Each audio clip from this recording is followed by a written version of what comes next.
Yo, Fortnite fam, stop scrolling right now. What if I told you Sora and the Keyblade might be coming to Fortnite sooner than we think? Yeah, this could be one of the biggest gaming crossovers ever, but before we break it down, huge shout out to our new subscriber.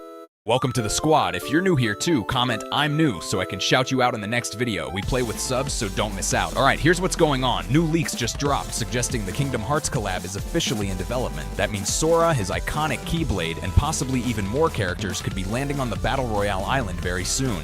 According to trusted leaker Adira FN Info, this crossover has moved past just being an idea and is now actively being worked on. There's no official release date yet, but the leaks say it could arrive within the next few months in 2026. Now let's talk about what we might actually get. First, a Sora skin in the item shop feels almost guaranteed. And imagine if we get multiple styles. Classic Sora, newer versions, maybe even different outfits from across the series. That alone would be insane. Of course, the Keyblade would most likely be added too, either as a pickaxe or possibly even a special mythic weapon if Epic wants to go big. And there are even rumors about a gummy ship glider. If that happens, it would be one of the coolest gliders we've seen in a long time. What makes this even more interesting is Disney's growing partnership with Epic Games. With Kingdom Hearts being such a huge mix of Disney worlds and characters, this collab could open the door for even more Disney content in Fortnite later on. And the timing makes sense. With Kingdom Hearts 4 in development and Fortnite stacking gaming legend skins this year, this crossover feels like it could really happen. Now remember, none of this is officially confirmed yet. These are leaks and rumors. But if this turns out to be real, 2026 might be one of the craziest years for Fortnite collabs ever. So I need to know, are you hyped to see Sora in Fortnite? Would you main the Keyblade? And what other Kingdom Hearts characters would you want added? Let me know in the comments. Big shout out again to Room for subscribing. If you're new, don't forget to comment so I can shout you out next. Like the video, subscribe for more Fortnite leaks, and as always, thank the Battle Bus driver for me.